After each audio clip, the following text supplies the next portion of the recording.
Hola, buenos días. Hoy vamos a hablar de lo que es la ecografía en la patología pleuropulmonar, siguiendo con la temática del curso de urgencia. Un poco, si hablamos de lo que es la ecografía en- de evaluación del tórax, en general cuando uno ve la bibliografía clásica de ecografía, nos va a decir que la ecografía en esa zona no es factible porque es una jaula llena de aire y el ultrasonido en el aire no se transmite bien. Entonces, en general los capítulos en los libros clásicos por ahí hablan un poco de derrame pleural, pero no mucho más que eso. Un poco cuando hablamos de ecografía pleuropulmonar tenemos que pensar en esta imagen que estamos viendo en la foto, en donde cualquiera de nosotros podría decir que si bien no vemos el sol, es un día lindo, si bien no vemos claramente las nubes, tiene algunas nubes, y si bien no estamos viendo eh, un, un tiburón realmente, es decir, si estamos abajo del agua y vemos esa sombra, probablemente nos vamos a asustar. Lo mismo pasa en la ecografía pleuropulmonar. Un poco la idea es que vamos a inferir eh, ciertas, ciertas ideas o vamos a descubrir ciertas patologías viendo estas imágenes que no son imágenes reales, que son artefactos, ¿sí? Entonces, básicamente vamos a decir que la ecografía de la jaula torácica y del pulmón está basada en artefactos. Si los artefactos normales están, vamos a decir que el pulmón es normal. Y si los artefactos normales no están, vamos a buscar qué patología está haciendo que esto cambie. Así que un poco es lo que vamos a hablar durante toda esta charla. La idea es que si uno va a la historia, la evaluación de la jaula torácica en el 1800 se daba por la ocultación. Alrededor del 1900 ya la radiología era la forma de evaluar qué estaba pasando dentro del tórax y alrededor del 1900 esto se hace portátil, entonces uno pudo empezar a llevar el equipo de rayos a las salas de terapia o a la sala de unidad coronaria para evaluar qué pasaba con ese tórax. En la década del 70 la tomografía se transforma en el gold standard del manejo de la ecografía pleuropulmonar y torácica y bueno, hasta el día de hoy es el manejo estándar de esta patología, ¿sí? Eh, un poco la historia dice que los equipos de ecografía fueron mejorando y los viejos equipos se fueron quedando afuera de la sala de rayos, entonces fueron adoptados por otros especialistas o médicos especialistas en otras especialidades, no especialistas en diagnóstico por imágenes, que empezaron a usar la ecografía para poder evaluar a sus pacientes con distintos problemas que eran ajenos a lo que era el diagnóstico por imagen. Y es así como empezaron a surgir un montón de aplicaciones de la ecografía por fuera del diagnóstico por imágenes, es decir, la evaluación del pulmón, la evaluación de la colocación de una vía central, la valoración de una vena cava, la valoración si había líquido libre en cavidad o no, un montón de aplicaciones que se empezaron a utilizar gracias a que el ecógrafo salió del ámbito del diagnóstico por imágenes. Y esto hizo que empezara a utilizarse en, eh, en la patología pleuropulmonar. Como dijimos al principio, vimos que en los libros clásicos esto nos decía que no era posible, pero bueno, ya de pasar a que la ecografía en el tórax no es posible, ya tenemos hace tiempo ya un montón de bibliografía y trabajos, ¿sí? Y consensos sobre las aplicaciones de la ecografía en el tórax. Acá tiene el consenso de WinFocus. Toda esa lista de gente que ven ahí es un grupo de expertos que habían trabajado sobre lo que era la ecografía en el pulmón o habían presentado trabajos en alguna revista que se juntaron para hacer un consenso de, bueno, y definir qué era lo que se podía hacer un poco en la ecografía pleuropulmonar a esta altura del partido. La foto de abajo, el que tienen, es el famoso Daniel Lichtenstein, Daniel, terapista francés, que fue un poco nombrado el padre de la ecografía pleuropulmonar, fue quien empezó a describir lo que estaba pasando en el tórax de sus pacientes con un equipo muy rudimentario que al día de hoy sigue utilizando, y esto nos demuestra que la ecografía, justamente la ecografía del espacio pleuropulmonar, no requiere un equipamiento muy avanzado, no requiere un avance técnico muy importante.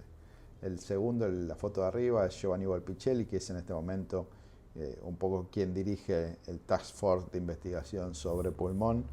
Y bueno, me parece que si ustedes tienen interés de seguir la evolución de la evaluación pleuropulmonar, me parece que Giovanni es un tipo a seguir sin ninguna duda.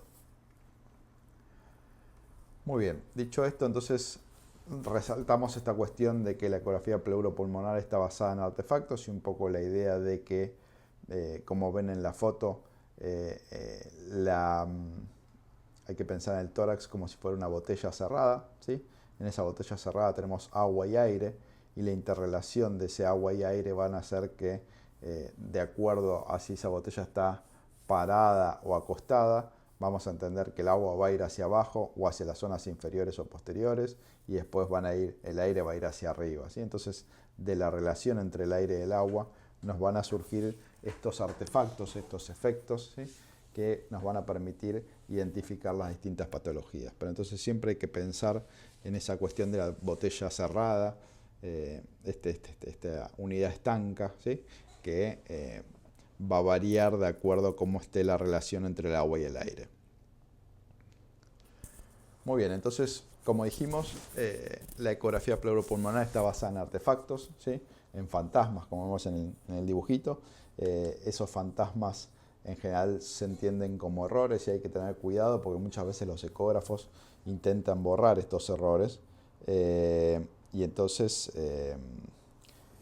la idea es que hay que intentar desetear los ecógrafos para que eviten, ¿sí?, borrar estos errores.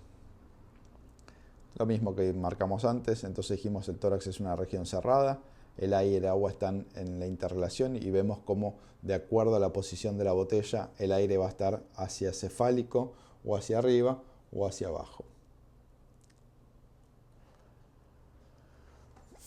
Muy bien, ¿qué pasa si uno apoya el transductor contra la parrilla costal?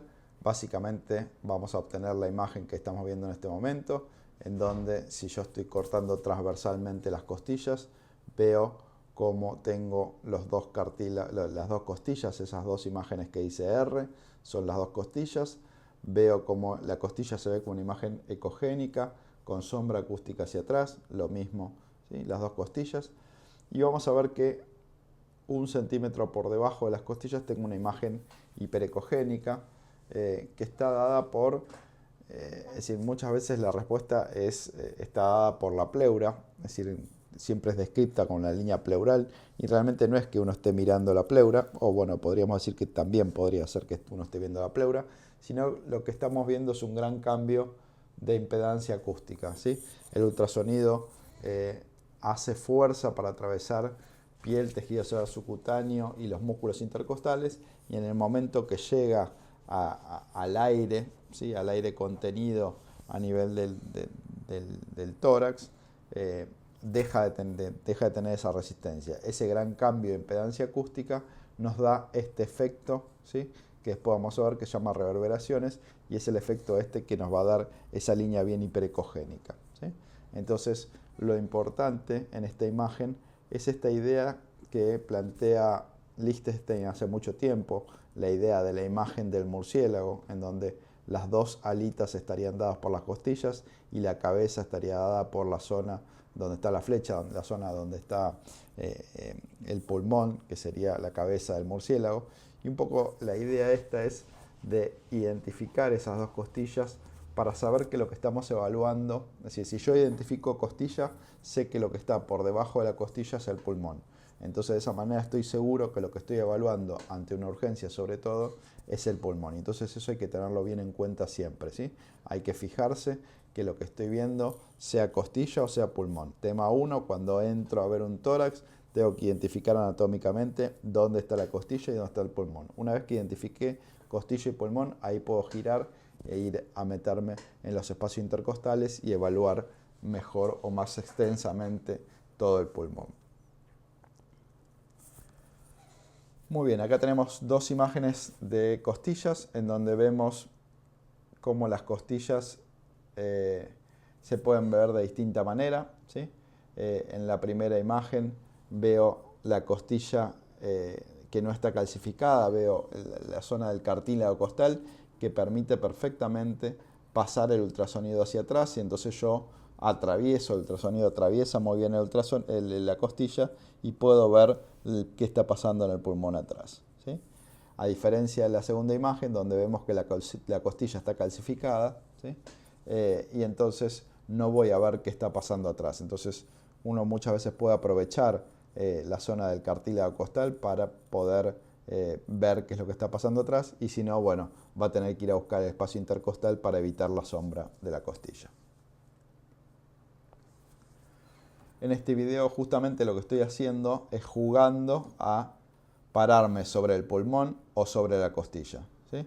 Ven que si yo me paro sobre el pulmón, sobre la costilla veo una imagen blanca con sombra acústica hacia atrás y si me paro sobre el pulmón veo una imagen blanca y no veo nada hacia atrás, con lo cual es casi lo mismo pararse sobre una costilla que pararse sobre el pulmón. Así que hay que tener mucho cuidado y poder identificar la costilla y saber que lo que estoy evaluando es el pulmón y no que estoy evaluando una costilla para que no me traiga errores. ¿Está bien? Como dijimos entonces, de lo que vamos a hablar son de los efectos físicos del aire, es decir, qué pasa con el ultrasonido cuando choca contra el aire y eso un poco es lo primordial en ver un tórax normal.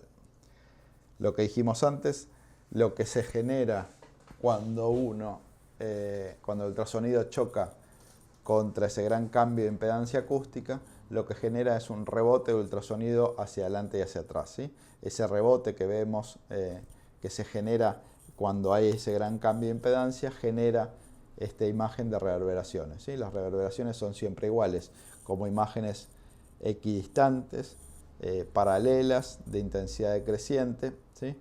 Que le van a dar al pulmón un patrón horizontal, ¿sí? Y van a aparecer las famosas líneas A, ¿sí? Esas líneas A justamente es el efecto que genera el gran cambio de impedancia acústica cuando choca contra el aire y nos va a dar esas reverberaciones, que son todas estas imágenes equidistantes, paralelas y de intensidad creciente, ¿sí? Entonces, esos son denominadas líneas A y se llaman líneas A porque siempre van a hablar de aire, ¿sí? Entonces, cuando yo estoy evaluando aire, ya sea en el tórax, ya sea en el intestino, cuando yo vea aire, ¿sí? En el abdomen, cuando vea aire siempre se va a generar el mismo efecto que es el efecto de reverberación. Y esas reverberaciones van a ser líneas equidistantes, paralelas y de intensidad decreciente, que en el caso del pulmón se llaman líneas A y que van a hablar de aire. ¿Está bien? Entonces, cuando hablemos de líneas A, siempre vamos a hablar de aire. Perfecto. La idea es que hasta ahora lo que estábamos viendo eran fotos, ¿sí? Y ahora vamos a empezar a ver qué pasa adentro de el pulmón o adentro del tórax con el pulmón, ¿sí? El pulmón tiene dos movimientos, ¿sí? Un movimiento que es el que estamos viendo en el video en este momento, que es el de latido pulmonar, ¿sí? Cuando hay contacto entre el corazón, el mediastino y el pulmón, tenemos la transmisión del latido cardíaco, ¿sí? Entonces, cuando el paciente no ventila, lo que hace el pulmón es latir, ¿sí? En realidad el pulmón está latiendo todo el tiempo, ese movimiento se llama de pulso pulmonar o lung pulse y es, como dijimos, el latido cardíaco transmitido, ¿sí? Ese movimiento tiene que estar todo el tiempo mientras haya contacto entre el pulmón y el mediastino, ¿sí? Si tengo un neumotórax y el pulmón se cae y no hay contacto con el mediastino, desaparece el latido pulmonar, ¿sí? Otro caso en el cual puede desaparecer un latido pulmonar es el caso de un paro cardíaco, ¿sí? Cuando un paciente está en paro, deja de latir el pulmón, deja de ventilar y deja de latir, ¿sí? El otro gran movimiento que vamos a ver es el movimiento de deslizamiento, sliding, que es el movimiento que hace el pulmón cuando ventila, ¿sí? Entonces, son los movimientos ventilatorios. El movimiento de deslizamiento, el movimiento de ventilación con la inspiración y la expiración hace un poco que el movimiento de pulso pulmonar no se vea tan notorio, ¿sí? Entonces siempre están los dos en un pulmón normal, siempre voy a tener latido pulmonar y deslizamiento al mismo tiempo mientras el paciente esté ventilando.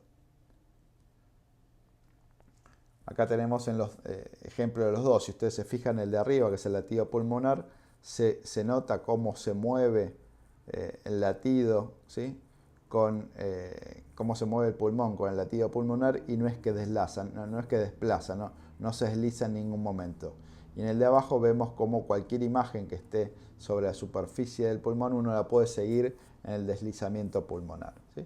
Obviamente este deslizamiento o sliding es mucho más marcado hacia las bases o hacia las zonas posteriores del pulmón y no tan marcado en las zonas anteriores, ¿sí? Fíjense qué bien que se ve en este caso, como veo las dos costillas, la imagen del murciélago de Liechtenstein, ¿sí?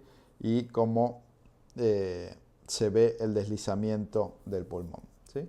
Muchas veces el deslizamiento no es fácil de ver, muchas veces el deslizamiento cuesta, ¿sí? Porque el paciente hay un trauma torácico, está ventilando a bajo volumen, etc. Entonces a veces es más dificultoso poder ver sliding, y cuando no puedo ver sliding, lo que tengo que intentar hacer es bajar la ganancia. Van a ver cómo cuando bajamos la ganancia en este video, ven cómo bajo la ganancia y ven cómo se hace más notorio la imagen de deslizamiento, ¿sí? Entonces lo primero que tengo que hacer si no veo ventilación es intentar bajar ganancias, ¿sí?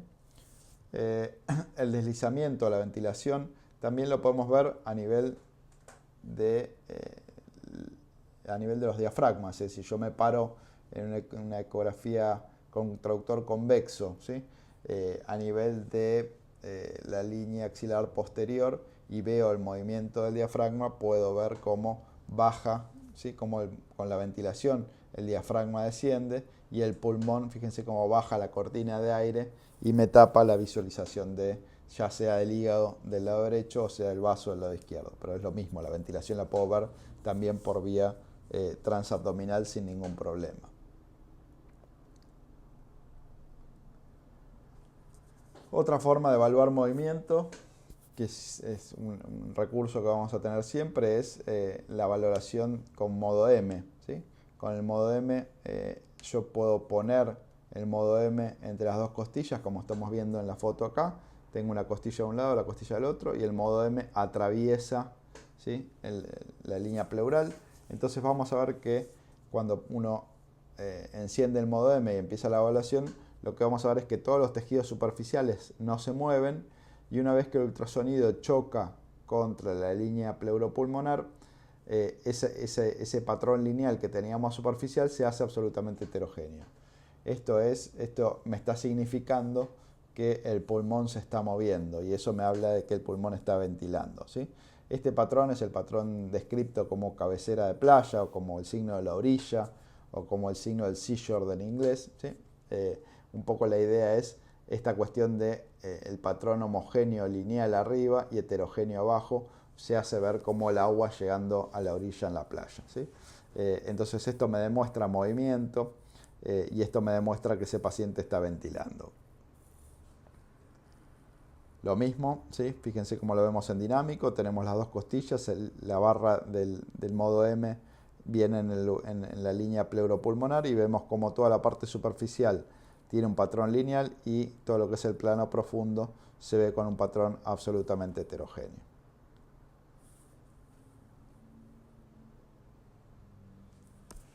Muy bien, un poco hablando de la técnica de evaluación, como vieron hasta ahora con las imágenes que fuimos mostrando, es decir, se puede utilizar cualquier transductor cuando uno evalúa el tórax, ¿sí? Obviamente dijimos al principio también que no tengo un requerimiento técnico, así que puedo utilizar cualquier equipo y cualquier transductor. Tengo que tener en cuenta qué es lo que quiero ver, ¿sí?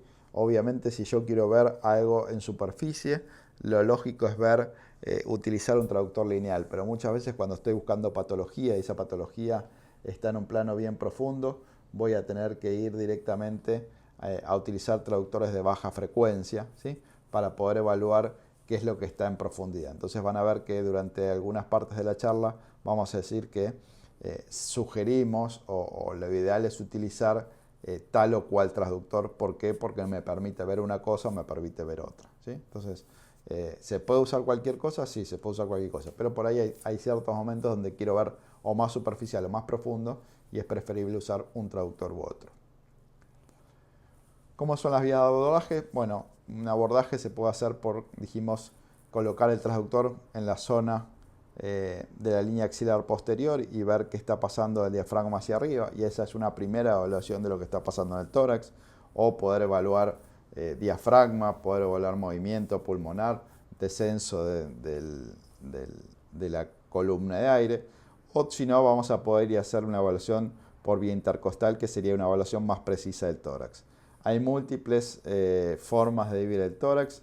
Esta que propone Volpicelli en el 2006, la verdad que es bastante lógica y es bastante sencilla de realizar.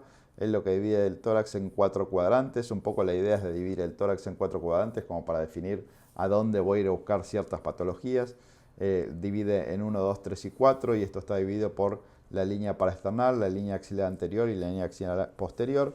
Y esto está subdividido por una línea que pasa por debajo de la tetilla, ¿sí? Entonces, de esta manera tenemos los cuadrantes superiores, los cuadrantes anteriores y los cuadrantes posteriores o inferiores, y de esa manera puedo inferir que si voy a buscar un neumotórax, lo lógico es que vaya al cuadrante 1 o 2 y no vaya ni al 3 ni al 4 si tengo un paciente acostado. O si tengo un derrame pleural, vaya a buscar el derrame en el 3 o en el 4 y no vaya al 1 y al 2 a buscar el derrame. Entonces, un poco para eso es el esquema de diferenciación en zonas.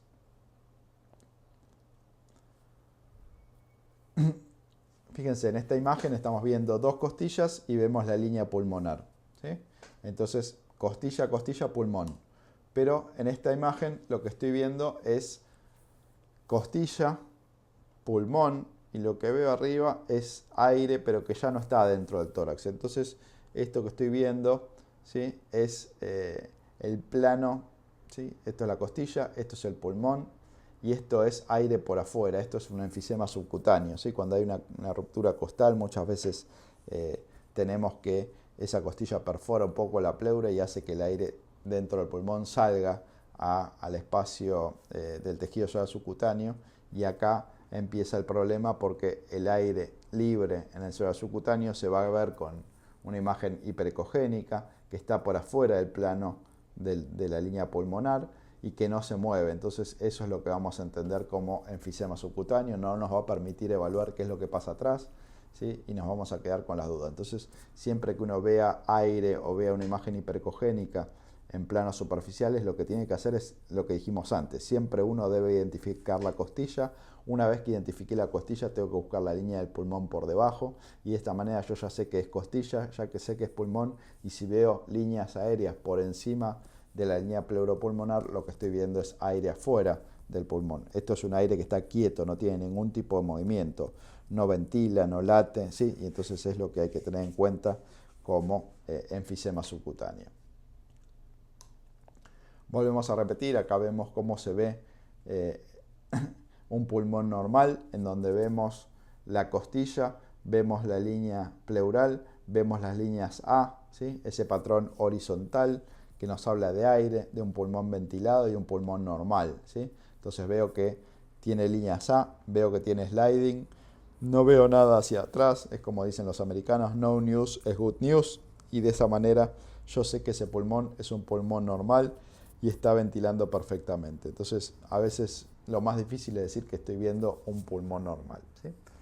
Muy bien, esto hasta acá es lo que vimos como pulmón normal, ¿sí? Y ahora nos vamos a meter en lo que es las distintas patologías. Vamos a comenzar con lo que es el derrame pleural, que es la modificación más clásica de lo que pasa adentro del tórax, y es la más entendible, o bueno, es un poco la que genera menos dudas, ¿sí? Cuando el espacio, el derrame pleural se produce cuando el espacio que hay entre las dos hojas pleurales, entre la pleura parietaria y la pleura visceral, se llena de líquido, ¿sí? por alguna causa, sea una causa infecciosa, sea algún tipo de complicación de alguna patología. Puede ser que este espacio, que tiene cierta cantidad de líquido normalmente, se llene de líquido, ¿sí? Entonces, la primera característica que tenemos es esa cuestión anecoica del pulmón, ¿sí? Siempre que hablamos del tórax, lo importante o lo primordial a hacer es evaluar esta imagen blanca, ¿sí? Que divide el tórax del abdomen. Entonces saber que uno está hablando del tórax y el líquido está en el tórax, ¿sí? Entonces hay que diferenciar siempre, lo primero que hay que hacer es diferenciar tórax-abdomen. Sé que del diafragma para arriba tengo tórax, entonces el líquido está en el tórax. Muy bien, ¿cómo empezamos evaluando un paciente para evaluar o para valorar un derrame pleural o buscar un derrame pleural? La idea es que en general lo que hacemos es empezar con paciente acostado o semisentado, ¿sí? Y obviamente en estos casos, como uno quiere trabajar en profundidad o evaluando estructuras que están en un plano más profundo, viendo bien qué pasa en el fondo, un poco la idea es utilizar traductores de baja frecuencia, ya sea convexos, microconvexos, sectoriales, como para poder evaluar en profundidad, ¿sí? Entonces, obviamente, por esta cuestión de la botella, ¿sí? Tengo la botella acostada, entonces tengo que ir a buscar los derrames pleurales en esas regiones, en la región 3 o 4, no voy a ir a buscar en la región 1 y 2. Ya si tengo líquido en regiones 1 y 2, quiere decir que tengo un gran derrame pleural y bueno, ya sería mucho más sencillo de detectar. Muy bien, cuando ponemos el traductor en un pulmón normal a nivel de lo que es la línea axilar posterior, es lo mismo que vemos cuando en la urgencia veíamos el Morrison para el FAST, ¿sí? Yo tengo riñón, tengo hígado por encima, tengo el Morrison y entonces veo esa línea blanca que es el diafragma, ¿sí? Si ustedes se fijan, la característica que estamos viendo en este video es que por detrás de todas estas estructuras tengo imágenes hiperecogénicas que son la columna, ¿sí? Y si ustedes se fijan, la relación entre la columna y el diafragma, cuando el paciente ventila en un pulmón normal y el diafragma desciende, ¿sí? Cuando el diafragma desciende, la imagen de la columna posterior desaparece, ¿sí? Entonces, cuando yo tengo una desaparición de la columna, ¿sí? Ante la ventilación, quiere decir que tengo un pulmón que está expandido y que no tengo nada de derrame pleural, ¿sí? Cuando ustedes ven un paciente con derrame pleural, si ustedes se fijan en este esquema, tengo exactamente lo mismo, el diafragma, pero del diafragma hacia arriba veo la columna, ¿sí? Entonces, si yo veo columna del diafragma hacia arriba, quiere decir que lo que tengo es derrame pleural, ¿sí? Esto hace que la ecografía sea muy sensible a detectar mínimas cantidades de líquido, ¿sí? La ecografía detecta en general derrames pleurales por arriba de 20-50 centímetros cúbicos. La placa tiene que tener por lo menos 150 centímetros cúbicos para que un derrame pleural aparezca en una placa de tórax, ¿sí? Entonces, dijimos, si veo del diafragma hacia cefálico columna, quiere decir que tengo derrame pleural. Por ahí es una cantidad ínfima de derrame, pero bueno, estoy ya haciendo diagnóstico de derrame pleural. Y acá tenemos la diferencia entre un pulmón normal sin derrame pleural, como desaparece la columna con la ventilación y con el descenso del diafragma, y un pulmón, ¿sí? Que está ventilado. Fíjense cómo el pulmón ventila, baja la cortina de aire, me tapa un poco la imagen de lo que está pasando atrás, pero estoy viendo ese pequeño diedro que se genera entre el diafragma y la columna, y eso es el signo patognomónico, es característico y es diagnóstico de derrame pleural, ¿sí? Entonces, si veo la columna del diafragma hacia arriba, quiere decir que tengo derrame pleural. Perfecto. En el consenso ecográfico, la idea es que hay dos signos que son patognomónicos de derrame pleural, que uno es esta cuestión de la aparición del espacio, ¿sí? La aparición de la separación de las dos hojas pleurales. Cuando yo puedo diferenciar bien las dos hojas pleurales, quiere decir que tengo líquido en el medio y esto me habla de que tengo un derrame pleural. Y la otra es lo que llamamos el signo del sinusoide, que cuando el pulmón inspira y expira, van a ver cómo el pulmón, las dos hojas pleurales se separan y se acercan todo el tiempo, y eso es llamado el signo del sinusoide o el signo de la ola, ¿sí? Acá lo vemos en foto y en video. Fíjense cómo se mueve, ¿sí? Y cómo las dos hojas pleurales se separan, ¿sí? Y cómo se separan y se juntan con la inspiración y la expiración, generando esta imagen un poco de ola, o esa imagen de sí, de sinusoide cuando va y viene el pulmón acercándose y alejándose las dos hojas pleurales, ¿sí? Entonces, si yo veo las dos hojas separadas y veo el signo del sinusoide, ya sé que lo que tengo es un derrame pleural. Perfecto, como dijimos antes, entonces vamos a encontrar que los derrames pleurales se dan mucho más frecuentemente entonces en zonas posteriores o inferiores. Esta cuestión de que las dos hojas pleurales se separan, ¿sí? Esta cuestión de poder definir dónde está el diafragma, ¿sí? Entonces decir que del diafragma hacia abajo estoy en el abdomen, del diafragma hacia arriba estoy en el tórax. Este paciente tiene líquido en el tórax y líquido en el abdomen, entonces cuidado con eso. Siempre hay que ser muy claro, siempre hay que ser muy precavidos para decir que, bueno, el líquido está en el tórax o el líquido está a nivel del abdomen. Acá vemos cómo las dos hojas pleurales se separan y cómo es ese movimiento de sinusoide directamente visto con un modo B, en donde vemos cómo el movimiento hace que la pleura parietal y visceral se vayan acercando y alejando con el movimiento inspiratorio. Esta es una imagen de un paciente con una insuficiencia cardíaca congestiva, en donde vemos que tiene un gran derrame pleural y vemos cómo también desde el abdomen, cuando uno hace una evaluación abdominal, puede tranquilamente ver qué está pasando en el tórax y ver cómo ese tórax está lleno de líquido, visto directamente con una vista del epigastrio, no otra cosa. Muy bien, hay algo que pasa con el pulmón cuando tengo derrame pleural, es que no puedo expandir. Entonces voy a ver cómo se generan todos estos fenómenos de atelectasia, como vemos en este caso. Fíjense cómo vemos diafragma, cómo vemos la columna hacia atrás, en los dos casos, diafragma y columna, vemos líquido, y cómo vemos que el pulmón que no puede expandir queda colapsado, desaparece el movimiento de sliding de ventilación y se hace mucho más marcado el movimiento del latido pulmonar que es transmitido a través del corazón hacia el pulmón. Esto que estamos viendo obviamente es una atelectasia secundaria al derrame pleural. En cuanto a diagnósticos diferenciales, bueno, la ecografía nos permite, ¿sí?, poder diferenciar lo que es derrame pleural de otras estructuras, ¿sí? Lo que nos da es la posibilidad en muchos casos, ¿sí?, no siempre fácil, ¿sí?, de definir qué es derrame pleural y qué es una paquipleura, qué es una pleura engrosada, ¿sí?, qué es derrame fluido y qué no, ¿sí? Entonces ahí empieza a generarnos una de las ventajas de la ecografía, que si probablemente en una placa de tórax se vea como una imagen blanca y uno no puede saber si hay consolidación, si hay derrame, si hay atelectasia, y realmente la ecografía nos sirve muy bien para poder definir esto.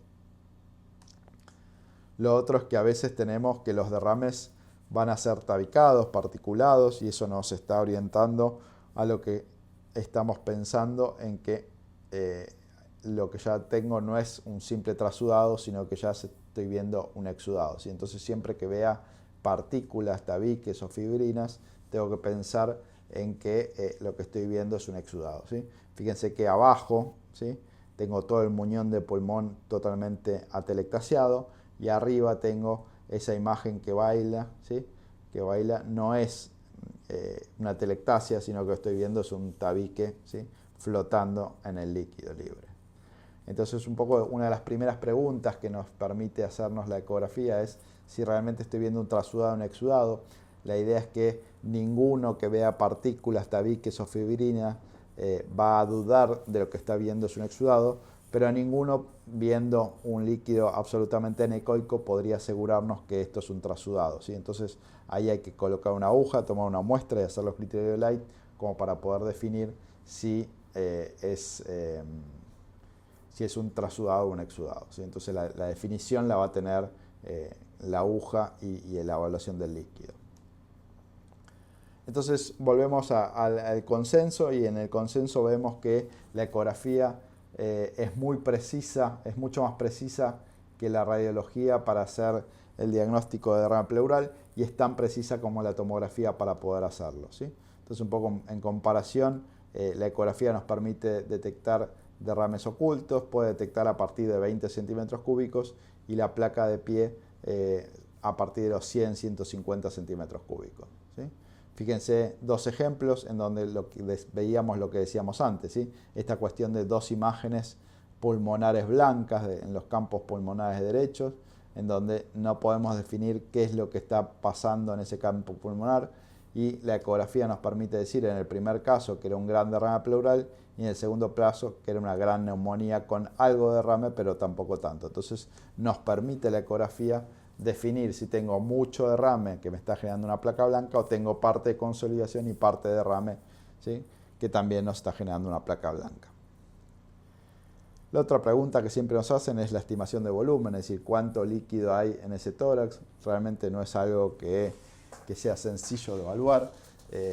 Hay múltiples trabajos que intentan evaluar esto, pero bueno, la idea es que no hay ninguna tabla que sea estricta o exacta.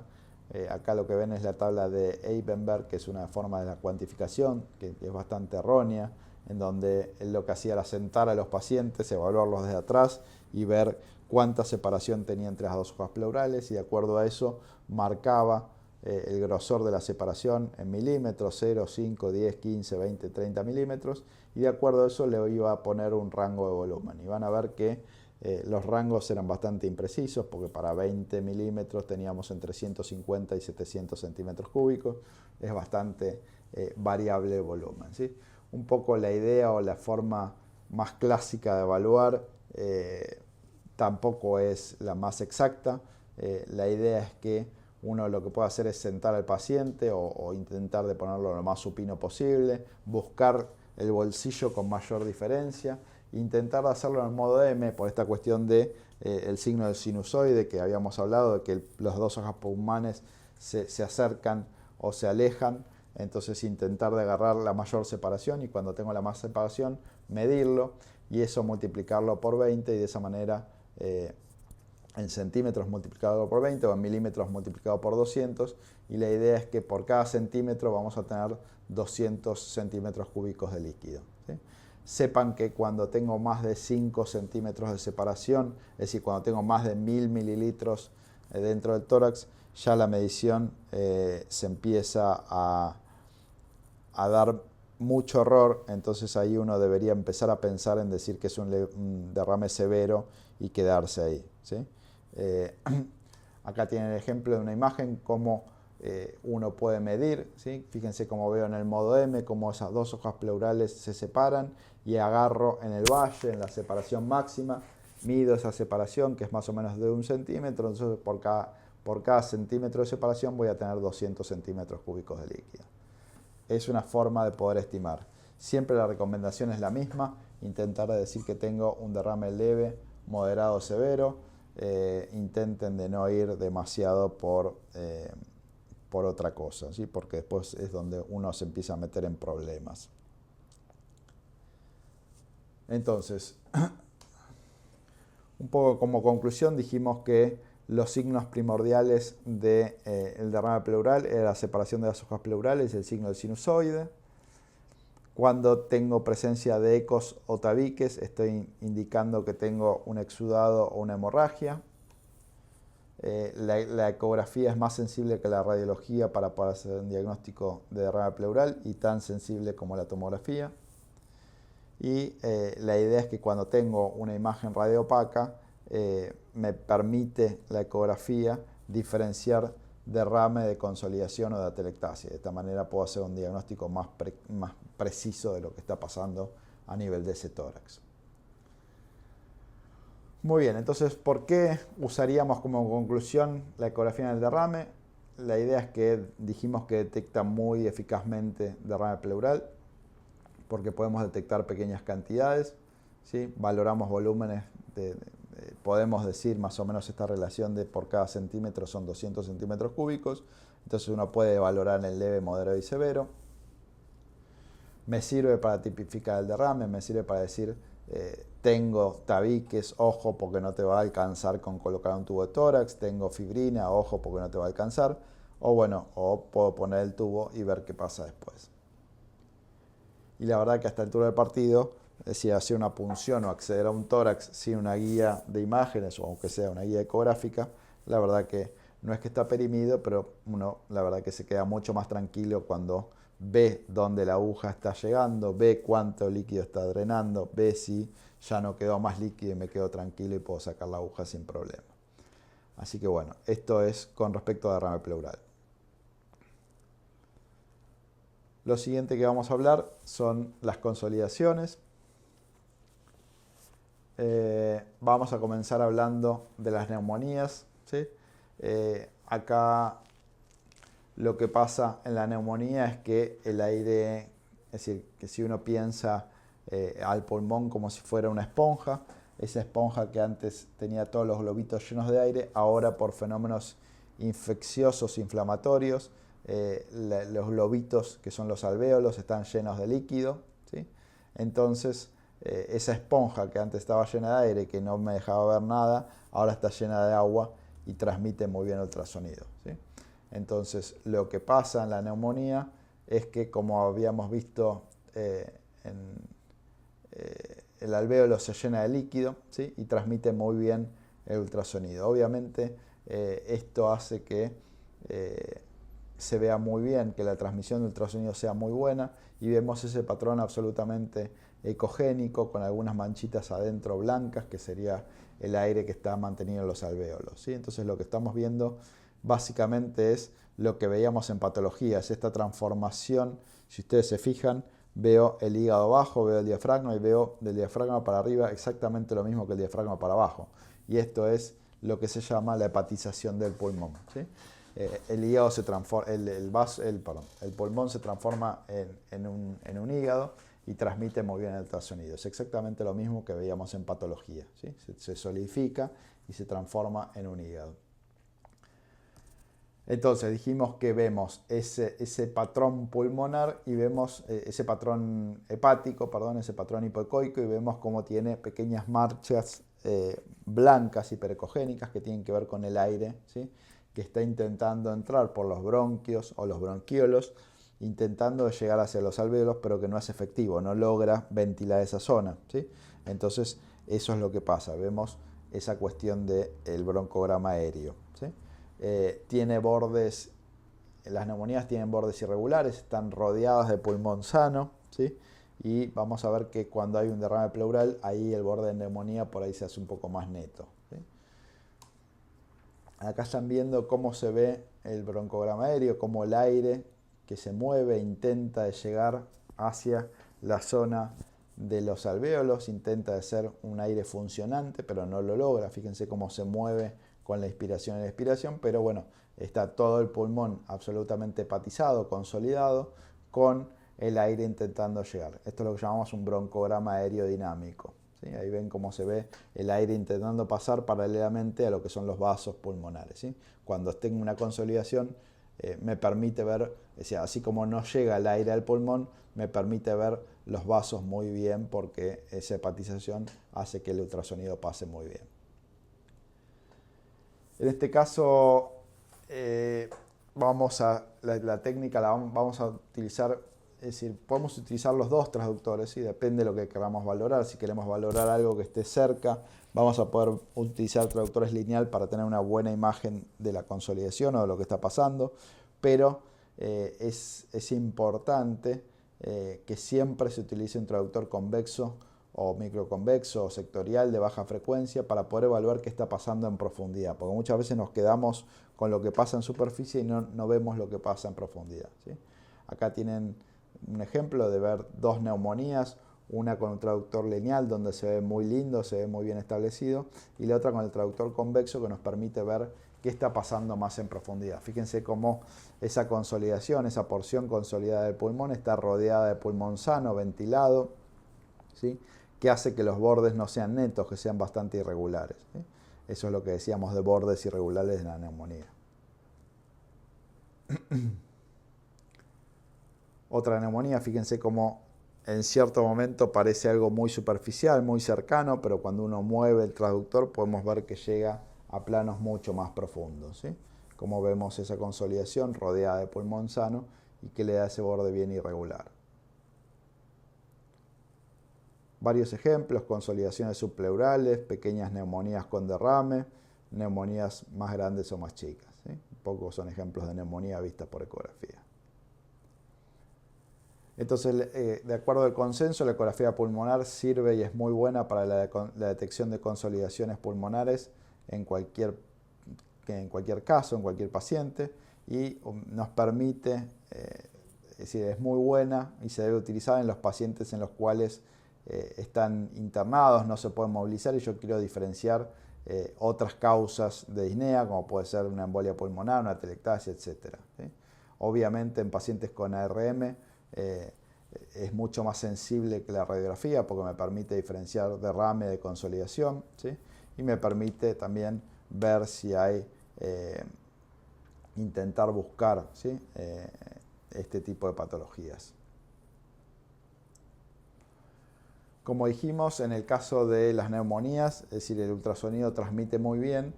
¿Por qué? Porque no tengo el aire en el medio, no logra el aire llegar a ventilar los alvéolos, entonces la transmisión, la hepatización del pulmón hace que el ultrasonido se transmita muy bien. Y eso me permite poder evaluar la irrigación.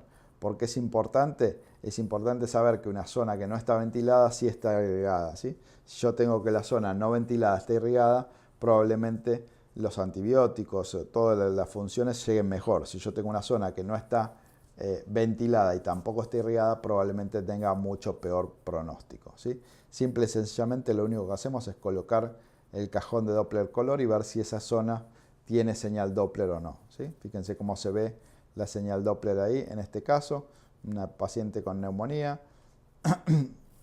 que tenía muy buena señal color, entonces uno va a interpretar que probablemente la evaluación sea correcta posteriormente al tratamiento.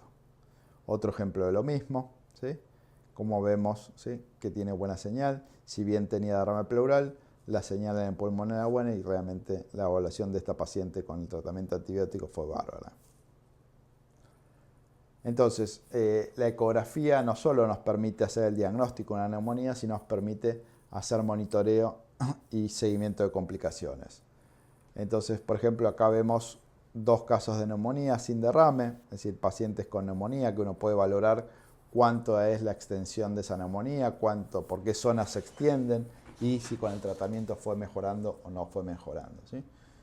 Lo mismo, una neumonía sin derrame, vemos, una neumonía con un poquito de derrame, entonces ya acá, es decir, la evolución del paciente pasó a tener algo de líquido en esa jaula torácica, ya es algún grado de complicación, aunque leve.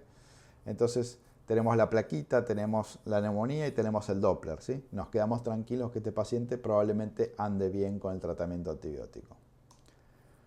Lo mismo, paciente con placa de neumonía, con eco de neumonía, con un poco de derrame pleural, pero tiene Doppler en el parénquima, me quedo tranquilo, ¿sí? Otro ejemplo con una placa con neumonía, con una neumonía con derrame, con una neumonía con señal en una parte, pero una zona que no tiene señal. Entonces, si yo veo una zona que no tiene señal, voy a tener que interpretar que probablemente esa zona no tenga una buena efectividad en el arribo de los antibióticos y probablemente pueda ir a una necrosis y termine haciendo un absceso pulmonar, que sería una complicación más marcada, ¿sí? O una complicación más de lo que es una neumonía. Fíjense este ejemplo, ¿sí? En donde veíamos una consolidación de base, ¿sí? No se llegaba a definir bien qué estaba pasando en esta parte inferior, no parecía tener gran derrame pleural, ¿sí? Intentamos, hay una zona que no me permite identificar qué pasa en esta parte del pulmón, tengo ahí una costilla, un poco de sombra del pulmón que no me deja ver, y bueno, uno ahí lo que tiene que hacer es intentar buscar qué está pasando, cómo puedo lograr acceder a esa imagen. Y fíjense que este paciente tenía una neumonía y tenía esta zona por arriba de esa neumonía con un gran absceso pulmonar. Entonces, no es lo mismo tratar una neumonía que tratar un absceso pulmonar, y entonces es importante que uno por ahí en algunos casos trabaje un poco la imagen para poder lograr acceder a este tipo de complicaciones de la neumonía. A diferencia de la neumonía, vamos a hablar de otra consolidación, que es la atelectasia, ¿sí? Dijimos que la atelectasia es un tipo de consolidación pulmonar en donde el pulmón colapsa secundario a una incapacidad de expansión o al líquido que tiene alrededor y que no lo deja expandir. Entonces, es una consolidación con límites muy bien marcados, en donde no voy a ver broncograma aéreo como veíamos en la neumonía.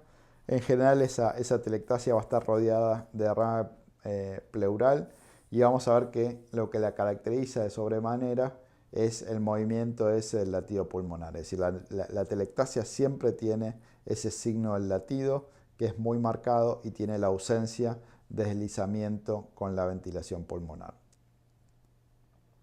Fíjense cómo late, cómo baila, ¿sí? Eso es una atelectasia pulmonar. Entonces, como dijimos, el latido pulmonar que es tan característico de la atelectasia es el movimiento cardíaco que es registrado por la ausencia de ventilación, ¿sí? Entonces tiene que haber contacto entre la pleura y el mediastino y obviamente en los casos en los cuales la complicación es el neumotórax, esto desaparece totalmente. Entonces, fíjense cómo uno ve ese movimiento y también lo puedo registrar en el modo M. Si yo pongo el modo M y pido al paciente que no ventile, ¿sí? Vamos a ver cómo se va a ver tac, tac, tac, tac, la secuencia del latido pulmonar muy marcada a nivel de lo que es el modo M.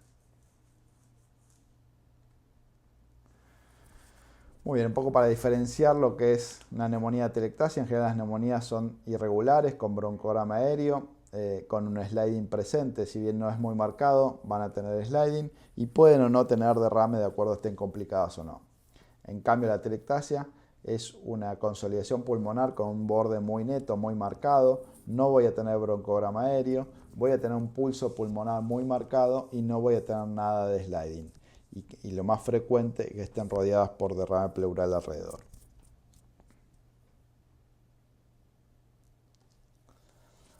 Otro ejemplo de consolidación son los tromboembolismos pulmonares, ¿sí? Cuando se produce la oclusión de algún vaso, se genera una isquemia y una necrosis del parénquima pulmonar y ese infarto tarda un tiempo en aparecer, ¿sí? Pero una vez que aparece, es decir, esta imagen que vemos de consolidación triangular, que es característica del infarto pulmonar, tiene generalmente el vértice, es la base hacia la pleura y el vértice hacia el ilio.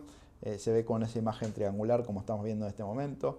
Está rodeada de pulmón sano, puede tener un poco de líquido alrededor y la característica es que aparece tardíamente. Si yo tengo un paciente disneico, en la urgencia no tengo que ir a buscar esta imagen triangular porque no la voy a encontrar. Esto es algo que aparece posteriormente a la necrosis del pulmón ya establecida, con lo cual no la voy a ver en agudo, ¿sí? Pero un poco las estadísticas establecen que en un 60% de los casos crónicamente se ven. Y fíjense cómo se ve esa imagen triangular y el pulmón está mantenido, se mueve como se movería con una ventilación bastante normal. Como les dije, cuando uno tiene un paciente con un TEP disneico, va a poner el traductor, va a ver el pulmón y va a ver un pulmón absolutamente normal como vemos en este caso, ¿sí? Entonces lo lógico es esto, ¿sí? Yo tengo un paciente disneico con sospecha, lo que tengo que hacer es ir a buscar y hacer un diagnóstico multifocal, porque el pulmón puedo ver crónicamente la consolidación, pero en general va a ser un pulmón normal. Si ya tengo un paciente disneico con una trombosis venosa, bueno, ahí pensaré en un posible TEP, y si ya veo que las cavidades derechas están más grandes que las izquierdas, obviamente hace al diagnóstico multifocal en estos pacientes, que vamos a ver después cuando veamos la clase de TEP en otro momento. Otras consolidaciones que podemos ver son los tumores. Obviamente son de evoluciones mucho más tórpidas. Acá la ecografía lo único que hace es ayudarnos a poder hacer un seguimiento en pacientes que ya sabemos que los tumores están ahí o que los tumores son muy próximos a las paredes. Es decir, la ecografía nos sirve cuando los tumores son cercanos a la pared. Si los tumores están en la zona iliar no vamos a ver nada porque tengo pulmón normal en el medio, ¿sí? Acá tenemos un ejemplo de un mesotelioma paracardíaco. Ven como ven esa imagen nodular sólida y por detrás el corazón latiendo. Este es un caso, un gran tumor de pulmón, ¿sí? Que abarcaba casi todo, ¿sí? Ven cómo se ve toda esa imagen sólida a nivel del pulmón derecho. Muy bien, un poco por qué utilizaríamos la ecografía en el caso de consolidación. La verdad que la ecografía en las neumonías es fundamental en pacientes pediátricos porque es diagnóstica, ¿sí? Yo directamente, si veo tengo un paciente pediátrico o tengo cualquier paciente con clínica de neumonía y yo le veo esa consolidación, ya sé que lo que estoy viendo es una neumonía y puedo directamente instaurar el tratamiento. ¿Sí? Puedo hacer directamente diagnóstico y no necesito nada más. Sirve para monitoreo, lo que decíamos antes, sirve para poder evaluar, ¿sí?, cómo evoluciona ese paciente, si tiene derrame, si no tiene derrame, si la señal Doppler está positiva o no, y me sirve un poco como para seguir estos pacientes en su tratamiento. También me sirve porque dijimos que en muchos casos en la radiología tengo suma de patrones. Yo no sé dónde termina la consolidación, dónde tengo derrame, dónde tengo atelectasia, dónde tengo un absceso pulmonar, y esto la verdad que la ecografía es muy sensible y muy específica para poder diferenciar una cosa de la otra y me permite poder diferenciarlas y hacer tratamientos diferentes de acuerdo a lo que encuentre.